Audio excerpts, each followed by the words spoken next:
durante los 2 años, los 2 sexenios de Felipe Calderón y de Enrique Peña Nieto, el peso prácticamente sufre una devaluación de casi del 100%. Entonces es muy interesante cómo todas estas ideas que estableció y que metieron los medios de comunicación y los empresarios y los partidos políticos, pues eran completamente falsas, porque tenemos a un presidente, en este caso, en este sexenio, que ha mantenido la estabilidad económica con 2 elementos que son muy importantes, ¿no? Que hay que tomar en cuenta. Por un lado es la pandemia, que jamás, al menos mi generación y yo creo que muchas generaciones, habíamos vivido algo así, porque la pandemia que hubo, que le tocó a Felipe Calderón, la del H1N1, pues fue pequeñita, ¿no? No tuvo los impactos que tuvo esta pandemia, que fue una cosa brutal, donde se cerraron empresas, donde prácticamente hubo un parón económico en todos sentidos. Y pues por supuesto que eso generó la posibilidad o generó muchísimas crisis y muchísimas cuestiones económicas que afectaron, ¿no? En todo el mundo.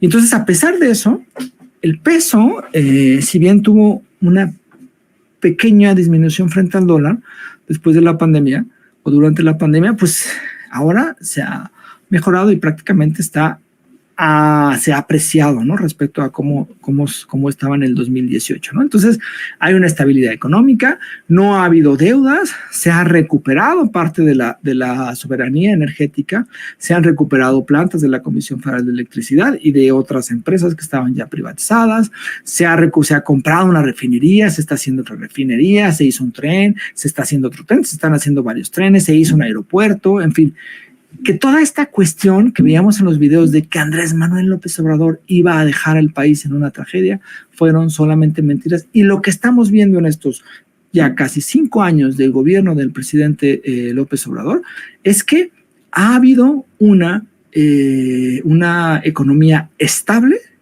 y que a pesar de las 2 crisis, que fue una la pandemia y la otra la guerra entre Ucrania y Rusia, que afectó muchísimo también económicamente a todo el mundo y provocó una inflación en prácticamente todos los países, pues a pesar de todo ha habido esta gran estabilidad y se ha logrado hacerlo, ¿no?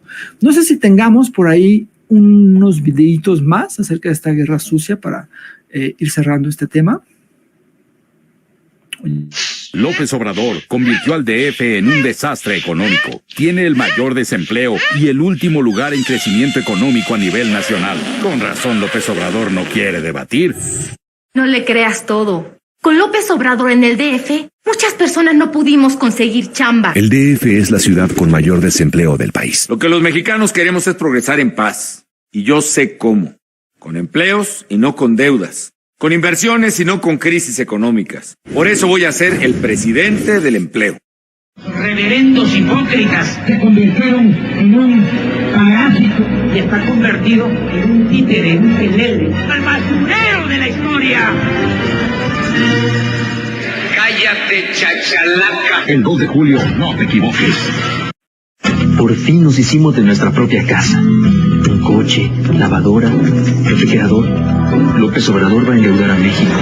Los intereses que pago van a subir y no los voy a poder pagar. Voy a perder mi patrimonio como lo perdieron mis papás.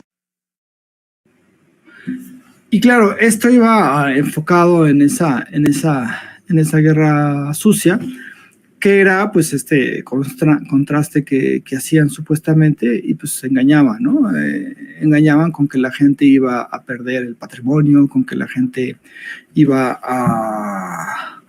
Lo que tenía, ¿no? Se iba a ir en las devaluaciones, lo que tenía se iba a ir porque Andrés Manuel López Obrador iba a destruir prácticamente al país. Y estas guerras, esta campaña de López Obrador, un peligro para México, pues fue verdaderamente brutal y hizo que cambiaran la legislación, porque además pues fue muy injusta, porque a las televisoras, al PAN y a los empresarios les daban, digamos, muchísimo más barato los espacios en los spots que al PRD en ese tiempo y Andrés Manuel López Obrador, ¿no? Entonces fue además, eso después provocó que hubiera un cambio en la legislación y que quien se encargara de la contratación de los espacios en medios de comunicación